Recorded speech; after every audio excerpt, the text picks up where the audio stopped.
नमस्कार दोस्तों, स्वागत है आपका अपना YouTube channel news study point में। तो आज की इस वीडियो में हम क्लास 10th के जितने भी स्टूडेंट बोर्ड एग्जाम की तैयारी कर रहे हैं उन सभी स्टूडेंट के लिए आज की इस वीडियो में साइंस से फिजिक्स के जितने भी इंपॉर्टेंट ऑब्जेक्टिव बनता है जो ऑब्जेक्टिव को मैं प्रोवाइड करवाने वाला हूं। तो जो भी स्टूडेंट एग्जाम देने वाले हैं इस बार, तो इस वीडियो को लास्ट तक देखिएगा और इस वीडियो को लाइक कर दीजिए। चैनल पर जो भी स्टूडेंट पहली बार जुड़े हैं चैनल को सब्सक्राइब करके बगल वाले घंटी को प्रेस कर लीजिएगा। तो चलिए वीडियो को शुरू करते हैं। तो यहाँ पर आप लोग को क्लास 10th के साइंस में आप लोग को फिजिक्स के अंतर्गत फर्स्ट और सेकंड लेसन से आप लोग को जितने भी इंपॉर्टेंट ऑब्जेक्टिव बनता है सभी ऑब्जेक्टिव को प्रोवाइड करवाऊंगा ताकि आप एग्जाम में अच्छा स्कोर कर सके। तो चलिए वीडियो को शुरू करते हैं। तो फर्स्ट क्वेश्चन में आप लोग को बहुत ही ईजी और सिंपल क्वेश्चन आप लोग को पूछा गया है, प्रकाश के अपवर्तन के कितने नियम हैं। तो प्रकाश के अपवर्तन और परावर्तन की दोनों को आप लोग को बात किया जाए तो 2 नियम होते हैं। तो ऑप्शन बी यहाँ पर आपका बिल्कुल राइट आंसर हो जाएगा। चलते हैं अब हम सेकंड क्वेश्चन की ओर। सेकंड क्वेश्चन में आप लोग को बोला गया है कि सरल सूक्ष्मदर्शी में किसका उपयोग होता है, यानी सरल सूक्ष्मदर्शी को बनाया जाता है किस लेंस के द्वारा या किस दर्पण के द्वारा बनाया जाता है, जो क्वेश्चन आप लोग को इसमें पूछा गया है।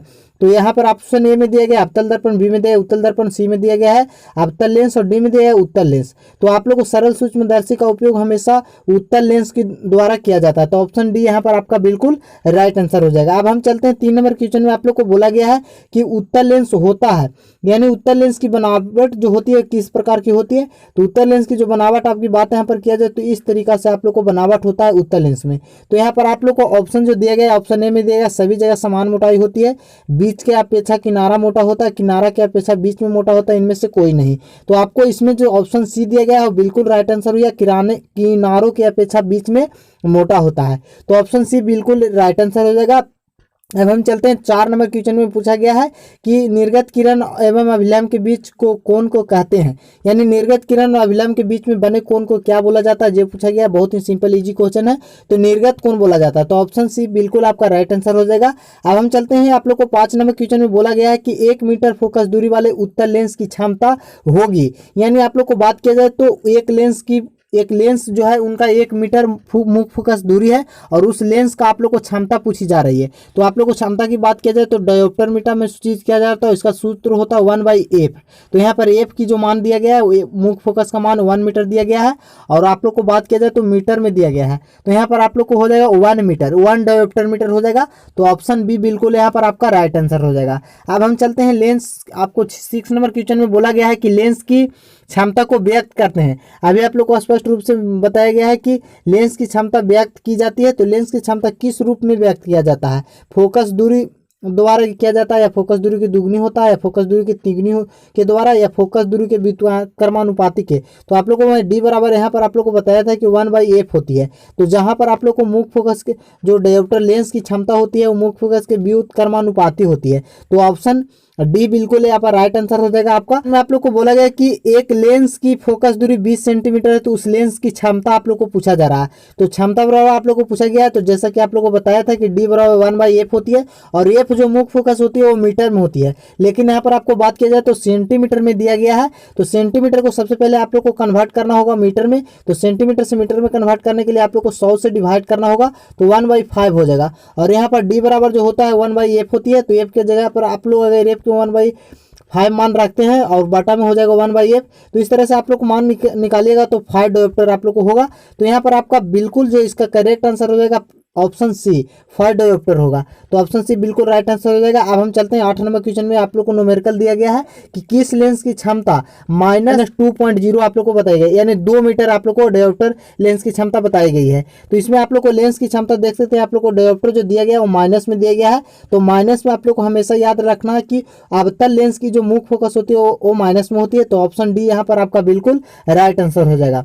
अब हम चलते हैं आप लोग को 9 नंबर क्वेश्चन की और 9 नंबर क्वेश्चन में आप लोग को बोला गया है अवतल लेंस अवर्धन m बराबर होता है। तो अवर्धन m बराबर की आप लोग को मान किया जाए तो ये आप लोग को एक सूत्र होता है अवर्धन v/u। तो v/u ऑप्शन डी में आपको दिया गया। तो बिल्कुल यहाँ पर ऑप्शन डी बिल्कुल राइट आंसर हो जाएगा। अब हम चलते हैं आप लोग को 10 नंबर क्वेश्चन में। आप लोग को बोला गया है कि किसी माध्यम के अपवर्तनांक mu का मान होता है, किसी माध्यम का अपवर्तनांक mu का मान जो होता है sin i/sin r होता है।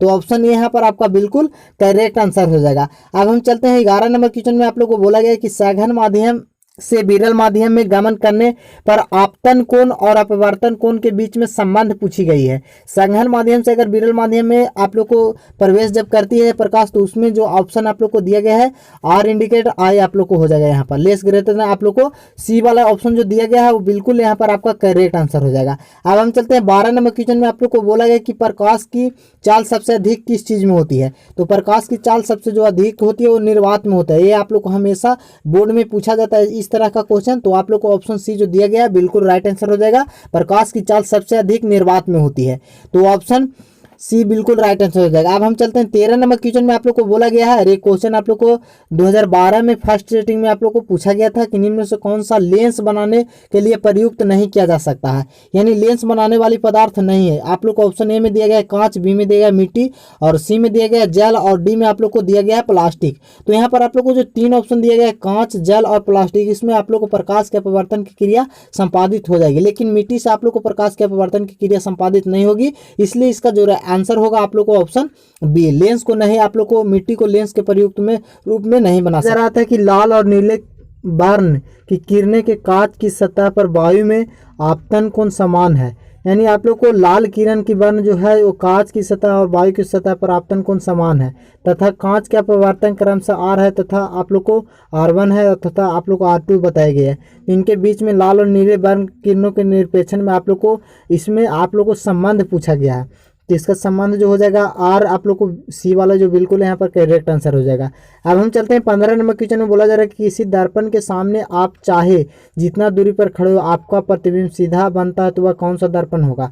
तो आप लोग को बात यहाँ पर किया जाए तो केवल प्रतिबिंब सीधा बनता है और जितना आप लोग को है तो वह समतल दर्पण हो सकता है, तो ऑप्शन ए यहाँ पर आपका बिल्कुल राइट आंसर हो जाएगा। अब हम चलते हैं 16 नंबर क्वेश्चन में। आप लोग को बोला जा रहा है कि एक गोलीय दर्पण द्वारा बने प्रतिबिंब का आवर्धन ऋणात्मक हो तो प्रतिबिंब प्राप्त होगा। आप लोग यहाँ पर आप लोग को चीन परिपाटी पढ़ने का फर्स्ट लेसन में था प्रकाश के परावर्तन में। आप लोग को चीन परिपाटी में आप लोग को देखा जाता है तो प्लस की चिन्ह में अगर आप लोग को वस्तु की प्रतिबिंब बनती है तो यह हमेशा आप लोग को सीधा बनेगा, अगर माइनस में रहता है तो उल्टा बनेगा। तो आप लोग को यहाँ पर कंफर्म हो जाइए कि अगर यहाँ पर बोला गया है आप लोग क्या ऋणात्मक बन रहा है तो ऋणात्मक आप लोग को हो जाएगा उल्टा होगी, तो ऑप्शन यहाँ पर आपका बिल्कुल राइट आंसर हो जाएगा। अगर आपसे पूछा जाता धनात्मक होगा तो वो आप लोग को सीधा होता। अब हम चलते हैं 17 नंबर क्वेश्चन में। आप लोग को बोला जा रहा है कि किसी वस्तु का अवतल दर्पण द्वारा बना प्रतिबिंब आभासी सीधा तथा वस्तु से बड़ा पाया जाता तो वह वस्तु की स्थिति होनी चाहिए, यानी आप लोग को आभासी का मतलब कह रहा है कि सीधा हो और बड़ा प्रतिबिंब बनता है तो वस्तु की स्थिति कहाँ होना चाहिए, जिसके बारे में आप लोग को पूछा गया। ऑप्शन ए में दिया गया मुख्य फोकस तथा वक्ता केंद्र के बीच, बी में दिया गया है आप लोग को वक्ता केंद्र पर, सी में दिया वक्ता केंद्र से परे पर, आप लोग को डी में जो दिया गया है वो बोला जा रहा है कि दर्पण के ध्रुव तथा मुख्य फोकस के बीच में।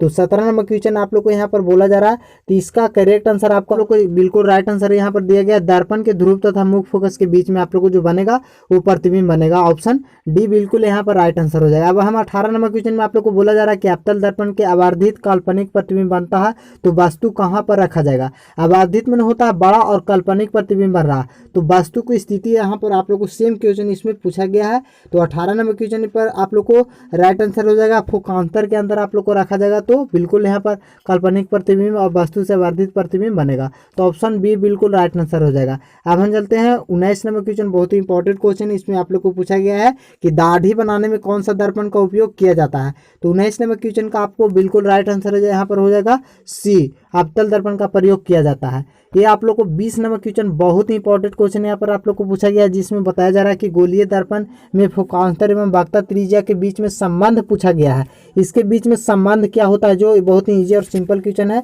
R बराबर 2F होता है या F बराबर आप लोग को R/2 होता है, तो ऑप्शन सी यहाँ पर आपका बिल्कुल राइट आंसर हो जाएगा। अगर आपसे पूछा जाए R बराबर तो R बराबर 2F होता है, लेकिन यहाँ पर आपको F की अगर मान पूछा जाए तो R/2 होता है, तो R/2 यहाँ पर आपको ऑप्शन सी में दिया गया है, तो ऑप्शन सी बिल्कुल यहाँ पर आपका राइट आंसर हो जाएगा। अब हम चलते हैं 21 नंबर क्वेश्चन में। आप लोग को बोला गया है कि उत्तल दर्पण द्वारा बना प्रतिबिंब होता है, उत्तल दर्पण में कैसा प्रतिबिंब बनता है जिसके बारे में पूछा जा रहा है। यहाँ पर देख सकते हैं दर्पण में पूछा गया है, तो दर्पण में उत्तल दर्पण में हमेशा आप लोग को उल्टा बनता है और प्रतिबिंब छोटा रहता है। सी आप लोग को यहाँ पर आप लोग को बताया गया, तो हमेशा आप लोग को इसमें ऑप्शन बी जो दिया गया है बिल्कुल करेक्ट आंसर हो जाएगा। उत्तल दर्पण का प्रयोग गाड़ी के साइड मिरर के रूप में प्रयोग किया जाता है। 22 नंबर क्वेश्चन में बोला तो यहाँ पर मैं आप लोग के लिए 20 ऑब्जेक्टिव को प्रोवाइड करवा दे हूँ। अगर मैं आप लोग को फिर से 20 ऑब्जेक्टिव को प्रोवाइड करवाऊंगा लेसन बाय लेसन। तो इस वीडियो को ज़्यादा से ज़्यादा दोस्तों में शेयर कर दीजिए। मिलते हैं नेक्स्ट वीडियो में, तब तक के लिए जय हिंद जय भारत।